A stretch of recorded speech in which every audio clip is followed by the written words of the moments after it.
ও আমার যুবক, যেই বান্দা জাকিরিন হইতে পারছে, হয়তো দুনিয়ায় তার শান নাই, শওকত নাই, হয়তো দুনিয়ায় তার চেহারাটাও ভালো না, তার চেহারা সুরত কিচ্ছুই ভালো না, গঠন প্রণালীও ভালো না। ওই তাকায়া দেখো কুড়িগ্রামের দিকে, একটু তাকায়া যদি দেখো, কুড়িগ্রামের দিকে তাকাইয়া দেখো, ওই কুড়িগ্রামে আল্লাহর বান্দা ওই খুকু মুন্সি চরমনার জমিনে আইসা বলল, পানের ব্যবসায়ী সাধারণ মানুষ, আপনাদের মতো আমাদের মতো সাধারণ মানুষ, শান নাই, শওকত নাই। বলে তার অর্থ সম্পদের কোনো বাহাদুরি নাই, চেহারার কোনো বাহাদুরি নাই, গঠন প্রণালীর কোনো বাহাদুরি নাই। আল্লাহর বান্দা যখন চরমনায় আইসা ওই ফজলুল করিম রহমাতুল্লাহ আলাই ইনার হাতে যখন বায়াত হয়ে গেলেন, আমার শায়েখ তাকে সবকটা দিয়ে দেয়, ও খুকু মুন্সি শোন, বাড়িতে যাবি সকাল বিকাল আমার মালিকের ডাক, বাড়িতে গিয়া সকাল বিকাল আমার মালিকের ডাকো, যদি সকাল বিকাল আমার মালিকের ডাকতে পারো, ওরে বান্দা শোন, তোরে আল্লাহ তাআলা কবুল করে নিবে।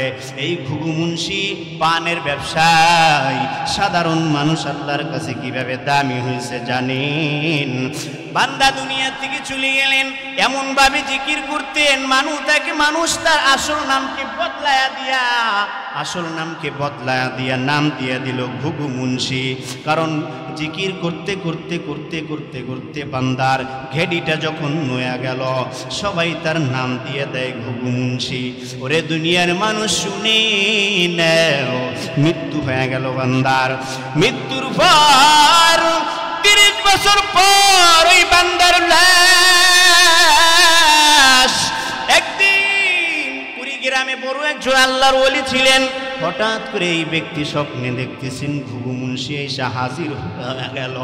ঘুঘু মুন্সি আইসা ওই বান্দার কাছে হাজির হয়ে গেল, আইসা বলে, ভাই আমি তো ঘুঘু মুন্সি, আমি 30 বছর আগে ইন্তেকাল করেছি, 30 বছর হয়ে গেল, আজকে 30 বছর পর আমি ঘুঘু মুন্সির লাশটা নদীর কিনারায় ভেঙে যাবে, কালকে সকালে তুমি গিয়ে আমার লাশটা উঠায় আবার পুনরায় দাফন দিও। ওই বান্দা স্বপ্নে কি দেখেছে, ওই বান্দার ভালো করে বিশ্বাসের উপরে আসে না। আল্লাহর কসম করে বলি, ওরে বান্দা শোন, ওই ব্যক্তি যখন নদীর কিনারায় গিয়া কবরের সোজা দাঁড়ায় যায়, তাকাইয়া দেখে যে ঘুঘু মুন্সির লাশ নদীর কিনারায় ভাইঙ্গা বাইরে গেছে। কিন্তু আল্লাহর কারিশমা শুনি ও যুবক, আমার ওস্তাদ একটু আগেই তো বলে গেল যে যৌবনকালে যদি ইবাদত করো, যৌবনকালে ইবাদত করে যদি জিকির করে যদি আল্লাহর দরবারে কবুল হইতে পারো, বলে ঘুঘু মুন্সি না বড় ঘুঘু মুন্সি তুমি হইবা। অথচ ওই ঘুঘু মুন্সির কাহিনী কি জানো? 30টা বছর পর যখন ঘুঘু মুন্সির লাশটা যখন কবরে থেকে ভাইঙ্গা বাহির হয়ে যায়, আল্লাহর কারিশমা শুনো, 30 বছর পর যেই রকম লাশ কবরে রাখছে, 30 বছর পর ওই বান্দার কাফনের কাপড়টাও পচে না। জিকির করি যদি কোনো বান্দা জাকিরিন হয়ে, আল্লাহ বলে, বান্দা তুই জিকির করতে করতে যখন আমি আল্লাহর কাছে চলে যাও, আমি আল্লাহ তোর বন্ধু হয়ে যাই। ও ছোট ভাই জোড়া এলাকার যুবক, আল্লাহর জিকির বেশি বেশি করা লাগবে কি লাগবে না? চিল্লা বলো আল্লাহু আকবার, আয় দুইটা হাত জায়গায় বলো আল্লাহু আকবার, আল্লাহু আকবার। আল্লাহ এই ময়দানের মধ্যে তাকাইয়া দেখেন যুবক ভাইরা জিকির করার জন্য তৈয়ার হয়ে গেল। যারা জিকির করার মন মানসিকতা হয় সকাল বিকাল জিকিরটা চালু করে দেন। আর এখন আমরা বসছি, সবার জবান থেকে কারো জবান খালি রাখবেন না। আমি আপনাদের এলাকার সন্তান, যার কাছে জবান আছে, যেই ব্যক্তি বোবা কথা বলতে পারে না, ওই ব্যক্তি ব্যতীত যার জবান আছে, আমি সবাইকে বলবো তোমার জবান আছে তো আমার আবদার আছে, যদি জবান থাকে সবাই একটু আমার সাথে জিকিরের টান্ডা দিয়া দেন, লা ইলাহা ইল্লাল্লাহ, লা ইলাহা ইল্লা, সবাই লা ইলাহা ইল্লাল্লাহ, লা ইলাহা ইল্লাল্লাহ, লা ইলাহা ইল্লাল্লাহ, লা ইলাহা ইল্লাল্লাহ। পাগল মন আমার তুমি কারলা, গিয়া করলা রে সুখের ঘর। পাগল মন আমার তুমি কারলা, গিয়া করলা রে সুখের ঘর। উপর তলায় বাতি জ্বলে, উপর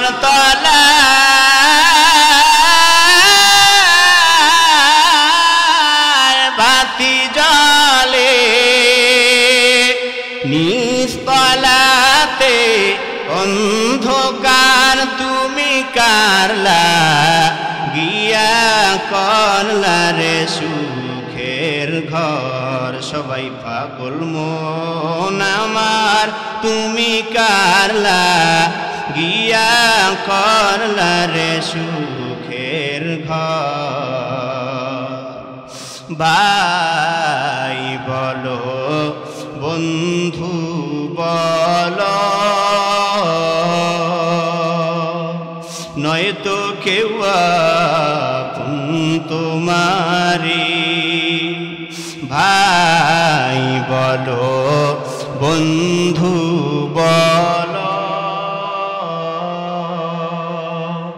নয়তো কেউ আপন তোমারি।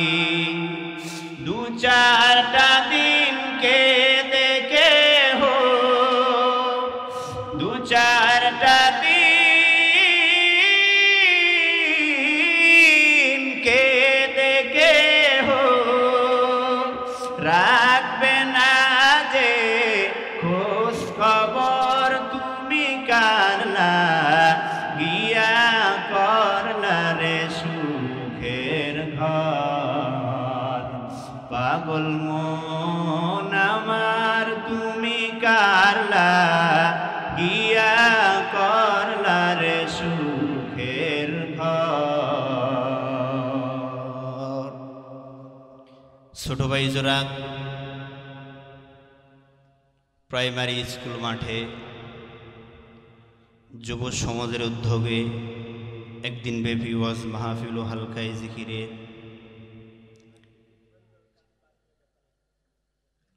আমার পূর্বে আলোচনা করেছেন আমার শ্রদ্ধেয় বন্ধুবর দুজন আলোচনা করেছেন। উপস্থিত আছেন হযরত উলামায়ে কেরাম, দূর দূরান্ত থেকে আল্লাহ পাকের আশিকিন, জাকিরিন, শাকিরিন, মুহিব্বিন, মুরব্বিয়ানে আযম, কলিজার টুকরা আমার সমবয়সী যুবক বন্ধুগণ, স্নেহের ছোট ভাই, পর্দার অন্তরালে অবস্থানরতা সম্মানিতা মা ও বোনেরা, আমি একটা আয়াতে কারিমা তেলাওয়াত করেছি। এই আয়াতে কারিমা তেলাওয়াত কোথা থেকে করেছি আগে একটু প্রসঙ্গে কথা বলি, এরপরে সামনে আগাই। এই পৃথিবীতে আল্লাহ তাআলা আমাদেরকে একটা কিতাব দিয়েছেন। যুগে যুগে যত নবী রাসূল আসছেন, আল্লাহ তাআলা লক্ষাধিক পয়গম্বর দুনিয়াতে পাঠাইছেন। আমার দিকে মুতাওয়াজ্জহ হন সবাই। এই পৃথিবীতে আল্লাহ তাআলা যুগে যুগে যত পয়গম্বরদেরকে পাঠাইছেন আল্লাহ তাআলা ওই রকম বহুত কিতাব পাঠাইছেন। এই পৃথিবীর যত কিতাব আছে, এই পৃথিবীতে যত কিতাব আছে, এই পৃথিবীতে যত কিতাবের মুসান্নিফ আছে, পৃথিবীতে যত লেখক আছে, সমস্ত লেখকের কিতাবের শেষে সুন্দরভাবে সুস্পষ্টভাবে লেখা থাকে যে এই কিতাবটা আমি যখন প্রকাশনায় ছাপায়া দিলাম, এই চালায়া দিলাম পুরো পৃথিবীতে, তো শেষে লেখা দেয় যে এই কিতাবে যদি কেউ ভুল পায়া থাকেন, এই কিতাবে যদি কেউ ভুল পায়া থাকেন আমাদেরকে জানাবেন, তো আমরা সংশোধন করার চেষ্টা করব। মিথ্যা না সত্যি? পৃথিবীর কোনো মুসান্নিফ, পৃথিবীর কোনো কিতাব লেখক, পৃথিবীর কোনো কিতাব লেখক, পৃথিবীর কোনো মুসান্নিফ আজ পর্যন্ত কোনো কিতাবের উপরে এরকম বলছে যে এই কিতাবে কোনো ভুল নাই? ভুল তো দূরের কথা, কোনো ভুলের বহুর প্রকাশও নাই। বলছে? কেউ বলতে পারবে? এই পৃথিবীতে শুধু একটা কিতাব আছে, আপনারা সবাই জানেন একটা কিতাব আছে, যেই কিতাবের নাম কি? সবাই বলেন। যেই কিতাবের নাম হচ্ছে কোরআন। কোরআনে কারীমের ভিতরে আল্লাহ তাআলা বলেন যালিকাল কিতাব, যালিকাল কিতাবু লা রাইবা ফীহি। আল্লাহু আকবার। এই একজন মুসান্নিফ, এই কোরআনে কারীমের লেখক বলতে পারে যে এই কিতাবে ভুল তো দূরের কথা, এই পৃথিবীতে যারা কোরআনের ভুল ধরতে গিয়েছে, এই ভারতের দিকে তাকান, আমেরিকার দিকে তাকান। ভারতের নীল আর্মস্ট্রং মাইকেল কলেজ যখন কোরআনকে রিসার্চ করে চাঁদের দেশে গিয়েছিল, চাঁদ থেকে আইসা এমন একটা ভাষণ সে দিয়েছে, ওই দেশের সরকার প্রধান বলেছে এই ভাষণ যদি আমার দেশের মানুষ শুনে, আমার দেশের ইহুদিরা শুনে, আমার দেশের খ্রিস্টানরা শুনে, আমার দেশের ইহুদিরা শুনে, তাহলে একটা ইহুদি আমার দেশে থাকবে না, সব ইহুদি মুসলমান হয়ে যাবে। এই ভিডিও, এই সাক্ষাৎকার আজকে দিনের ভিতরে সব ডিলিট দিতে হবে। পুরো পৃথিবীর থেকে সেই সাক্ষাৎকার, চাঁদ থেকে আইসা যে সাক্ষাৎকার দিয়েছিল, চাঁদ থেকে আইসা আল্লাহর বান্দা যে সাক্ষাৎকার দিয়েছিল, চাঁদ থেকে আইসা কোরআন ধরে বলছে যে আমি আজকের থেকে আমি মুসলমান হয়ে গেলাম, আজকের থেকে আমি মুসলমান হয়ে গেলাম, আজকের থেকে আমি মুসলমান হয়ে গেলাম। সব কথা গোপন হয়ে গেছে, শুধু দুইটা কথা আল্লাহর বান্দার, শুধু দুইটা কথা আল্লাহর বান্দার দুনিয়ার জমিনে সেটা প্রকাশ পেয়েছে। একটা বলেছে চাঁদের দেশে যখন গেলাম, আমি চাঁদের দেশে যখন গেলাম, চাঁদ থেকে নিচের দিকে আমি তাকাইছি, যে চাঁদ থেকে যখন এই দুনিয়ার দিকে আমি তাকাইলাম, চাঁদের দেশ থেকে নিচের দিকে যখন তাকাইলাম, যে চাঁদের দেশের থেকে নিচের দিকে তাকায়া দেখি অন্ধকার আর অন্ধকার, পুরো অন্ধকারে পুরো বিবর্ণ হয়ে রয়েছে, পুরো সব কিছু অন্ধকার হয়ে আছে। তো আপনি কি দেখেছেন? বলে আসলাম, আসমান থেকে তাকায়া দেখতেছি, ওই চাঁদের দেশের থেকে আমি তাকায়া দেখতেছি যে এই পুরো পৃথিবীতে অন্ধকারের ভিতরে দুইটা আলো দেখা যায়, বলে দুইটা আলো দেখা যায়। আমি ওই আলোর সোজা দুনিয়াতে আসছি, যে আলোটা কোথা থেকে আসতেছে, এই আলোটা কোথা থেকে আসতেছে, আমি আলোর সোজা আইসা দেখি একটা মক্কা আর একটা মদিনা। কি দেখেছে? একটা মক্কা আর একটা মদিনা। এই আল্লাহর বান্দা দেখেছে।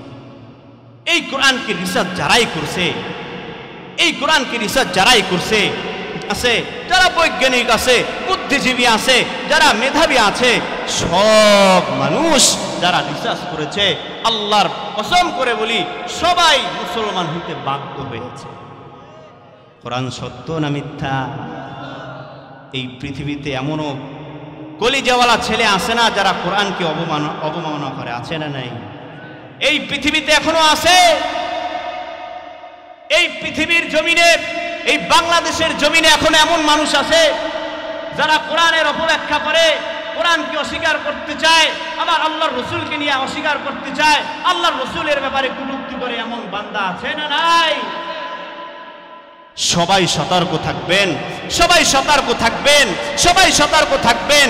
যেই বান্দা আল্লাহর রসুলকে নিয়ে কথা বলবে, যেই বান্দা কোরআনকে নিয়ে কথা বলবে, আবার আল্লাহকে নিয়ে কটূক্তি করবে, উলামায়ে কেরামদেরকে নিয়ে কটূক্তি করবে, তাদের কপালে দুই দুই গুণে চারটে বিরিফকে ছাড়া আর কিচ্ছু জুটবে না।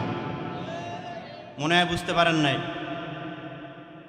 দুই বোন, দুই দুই গুণে চারটা ব্রিফকেস। বুঝছেন?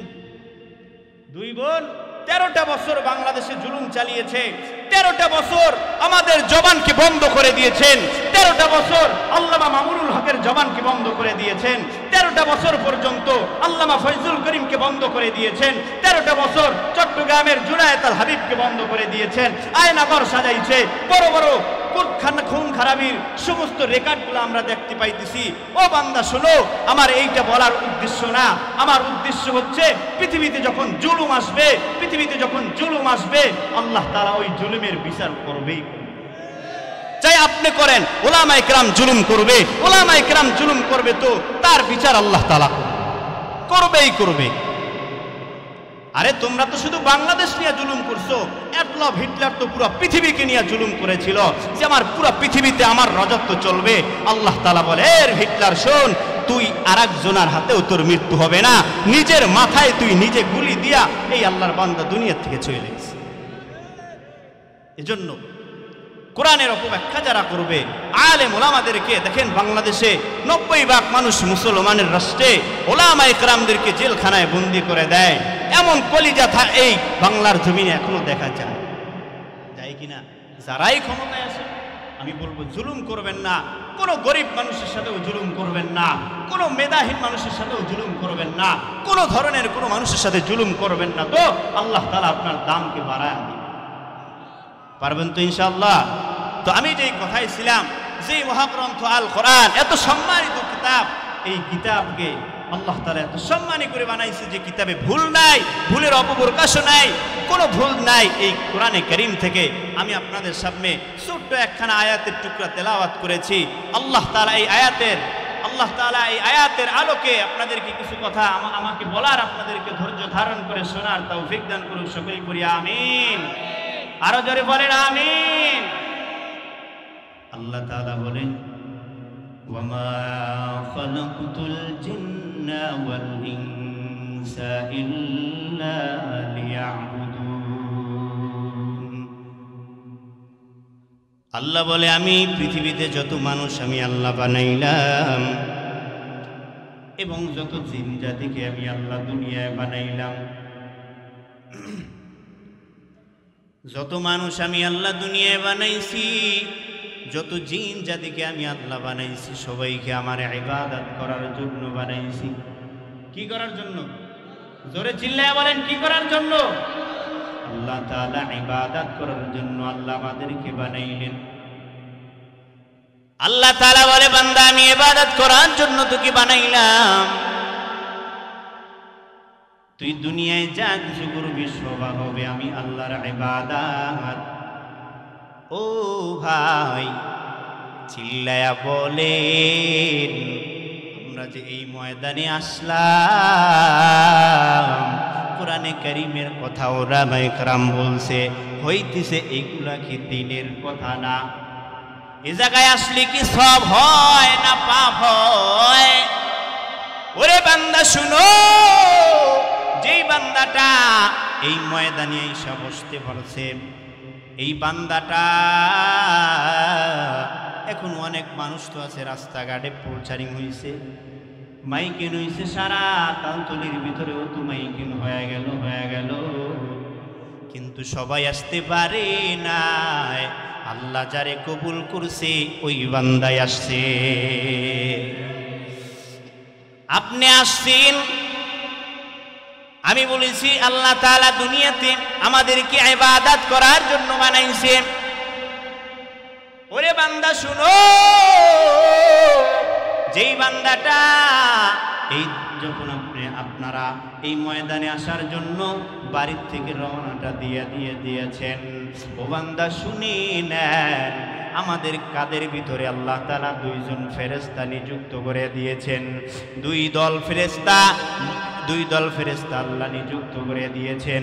ডান কাদের ফেরেশতা যারা আছে তারা নেক আমলগুলো লিখতে থাকে, যারা বাম কাদের ফেরেশতা ওই ফেরেশতাগুলোর বদ আমল লিখতে থাকে।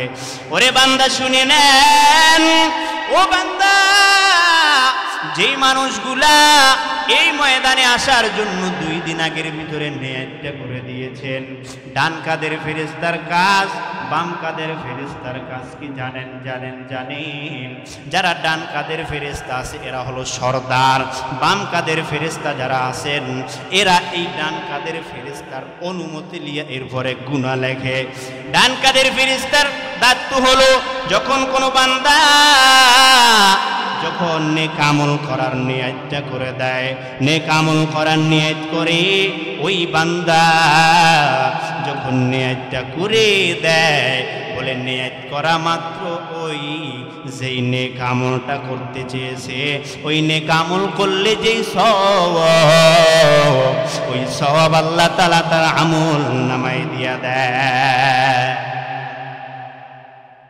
নিয়ত করেছেন বলে তা হুজুর কাজ করলে কি হবে? বলে যখন ওই বান্দার নিয়ত করা মাত্র এই তার আমল নামায় নেকিটা লেখা হয়েছে, এখনো ময়দানে আসেন নাই, যদি আসেন বলে আসলে কি হবে? বলে আপনি আসেন, আপনার আমল নামায় তো আগেই সবটা লেখা হয়েছে, যদি আইসা বসতেন এখন আপনার আমল নামায় কি দেওয়া হবে? বলে আপনার যেইটা লেখা হয়েছে এইটা আপনার আমল নামায় 70 গুণ বাড়ায় দেওয়া হবে। কয় গুণ? কত? 70 গুণ বাড়ায় দেওয়া হবে। বাম কাদের ফেরেশতা যখন কোনো বান্দা গুনার কাজ করার নিয়ত করে, বাম কাদের ফেরেশতা ডান কাদের ফেরেশতারে ডাক দেয়, ও ভাই, ও ফেরেশতারা এখন গুনার নিয়ত করছি, গুনাহটা লিখবনি, মনোযোগটা আমার দিকে লাগায়া দেন। ডান কাদ বাম কাদের ফেরেশতা ডান কাদের ফেরেশতারে বলে, ও ভাই, ওরা তো গুনাহ করার নিয়ত করছে, আমরা কি গুনাহটা লিখবো? ডান কাদের ফেরেশতায় অঙ্গীকার দেয়, এ ফেরেশতা শুন, এখনো কি বান্দা গুনাহ করছে? বলে না না, এখনো তো গুনাহ করে নাই, গুনাহ করার নিয়তটা করেছে। কয় শুনে নাও, বান্দা যখন নিয়ত করেছেন এখনো গুনাহ করে নাই, গুনাহ লিখবা না, খবরদার গুনাহ লিখবা না। যখন বান্দা গুনাহটা করে ফেলে, বাম কাদের ফেরেশতায় ডাক দেয় ডান কাদের ফেরেশতারে, ও ভাই গুনাহ তো করছে, এবার কি লিখবো? ওই বান্দা বলে না না, ডান কাদের ফেরেশতা বলে গুনাহ এই কেবল করেছে, এখনো তো সময় আছে তওবা করার, তওবাও তো করতে পারে, এখনো লেখিও না, এখনো সময় আছে তওবা করার, বান্দা তো তওবাও করতে পারে, এখনো লেখিও না। বলে না না, সকালে গুনাহ করছেন, আপনাকে দুপুর পর্যন্ত সময় দেয়, দুপুরের সময় জিগায় এইবার গুনাহটা কি লিখবো? বলে না না, এখনো তো একটা দুপুর সময় আছে, এখনো গুনাহ লিখবা না, এখনো লেখিও না। যখন দুপুর থেকে রাত্র হয়ে যায়, সন্ধ্যার সময় জিজ্ঞেস করে, ও ফেরেশতা, এইবার তো সন্ধ্যা হয়ে গেল, সারাদিন তো তওবা করে নাই, এইবার কি গুনাহ কর, এইবার কি গুনাহটা লিখব? বলে না না, হয়তো বান্দা বালিশের সাথে যখন রাত্রে মাথাটা লাগায়া দিবে, বালিশের সাথে যখন মাথাটা লাগাইবে হয়তো দুনিয়ার ফিরিশান আসতে পারে, তখন তওবা করবে। বলে না না, বালিশের সাথে মাথা লাগায়া ঘুমায়া গেছে, তওবা করে নাই। সকালে সকাল যখন হয়ে গেল, বাম কাদের ফেরেশতা ডাক দিয়ে বলে, ও ডান কাদের ফেরেশতা, এইবার কি বান্দার গুনাহটা লিখব? বলে না না, আর একটা দুপুর সময় দিয়া দাও। যখন পরের দিন দুপুরে আপনি তওবাটা করেন না, তখন দুপুরে ডাক দিয়ে বলে, এইবার কি গুনাহটা লিখব? বলে না না, এইবারও গুনাহটা লেখো না। বলে সন্ধ্যা পর্যন্ত সময় দাও। যখন সন্ধ্যা পর্যন্ত সময় দেয়, এইবার বলে এখন গুনাহটা কি লিখব? বলে এখন লিখতে পারো, তবে সতর্ক সতর্ক শুনে নাও, বান্দা গুনাহ কয়টা করছে? কয় বলে একটা। একটা গুনাহ করছে, একটা গুনাহে জানো দুইটা না হয়, একটা গুনাহ করছে একটাই লিখবা। তবে সবাই প্রস্তুত থাকবা, যখন আমার বান্দা তওবাটা করে নেয়, যখন বান্দা তওবা করে নিবে, যখন তওবাটা করে নিবে, সাথে সাথে আমার বান্দা আল্লাহর বান্দার জীবনের সব গুনাহগুলা মাফ করে দিবে। আরো জোরে বলেন আল্লাহু আকবার। ও ছোট ভাই জোরের যুবক, কণ্ঠস্বরটারে বুলন্দ করে আল্লাহকে একটা আল্লাহু আকবার বলে ডাক দাও। ও আল্লাহ, ময়দানে তাকাইয়া দেখো আমার আল্লাহ। ওরে বান্দা শুনে নাও, ওরে যুবক ভাইরা, গুনাহ করে মনে করো আমি তো গুনাহ করে ফেলেছি, আমার আল্লাহকে আমারে মাফ করবে নি। ওরে বান্দা শুনি নাও আমার আল্লাহর দয়া আর মায়া কেমন। এই পৃথিবীতে যেই বান্দা সর্বশেষ জান্নাতে প্রবেশ করবে, ওই বান্দাকে যখন ওই বান্দা থাকবে জাহান্নামের ভিতরে, সব দুনিয়ার মুসলমানগুলো যখন জান্নাতে ঢুকে যাবে, সবাই জান্নাতে ঢুকে যাওয়ার পর শুধু একটা ব্যক্তি থাকবে যে মুসলমান ছিল, কালিমা গ্রহণ করছে, কিন্তু এই বান্দার আমল নামায় একটা নেকের আমলও নাই। এই বান্দা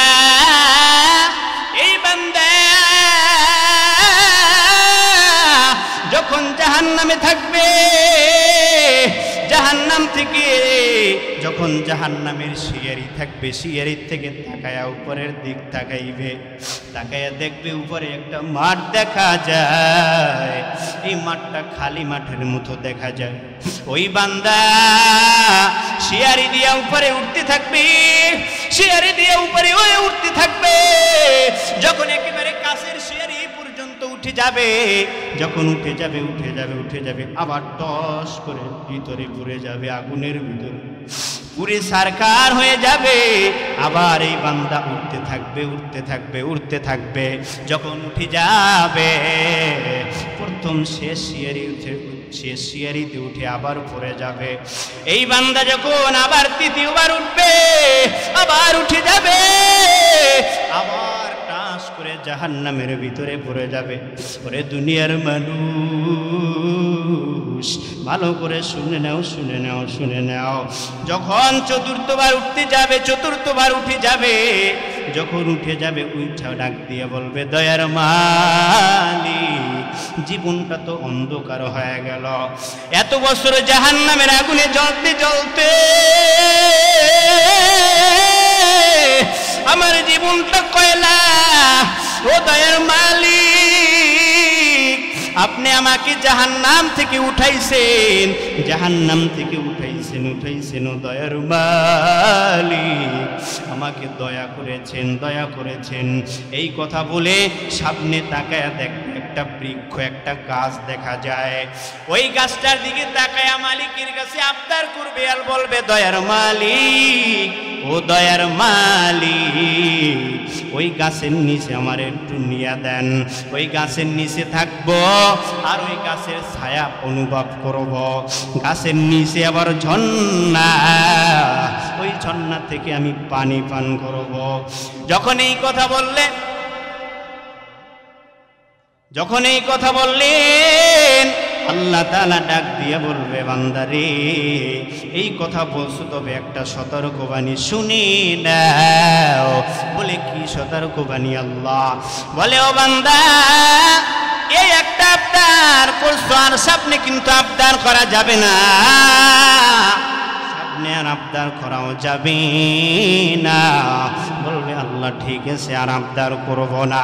ওই বান্দা যখন ওই গাছের তলায় আল্লাহ তাআলা নিয়া দিবে, ও বাজান, ও বৃদ্ধ বাবাজিরে, ও যুবক ভাইরা, ও কুচি গাছা বাচ্চারা, সবার ফলকটা আমার দিকে লাগায়া দেন, সবার চোখ দুটা আমার দিকে লাগায়া দেন। ওই বান্দা যখন প্রশ্ন করবে, আল্লাহ আমি আর আপনার কাছে কিছু চাইব না, এই একটা জিনিস আপনার কাছে চাই, আল্লাহ আগায়া দিবে। ওই বান্দা ওই গাছের গোড়ায় গিয়া গিয়া গিয়া গিয়া গিয়া এরপরে সামনে তাকায়া দেখবে এর থেকেও আরো বড় একটা গাছ দেখা যায়, যেই গাছের ছায়া আরো বড়, এই গাছের ছায়া আরো বড়, এর থেকেও এর নিচে বড় ঝর্ণা। এই ঝর্ণার দিকে যখন বান্দা দেখবে, এইবার আল্লাহর কাছে বিনয় হয়ে বলবে, মালিক,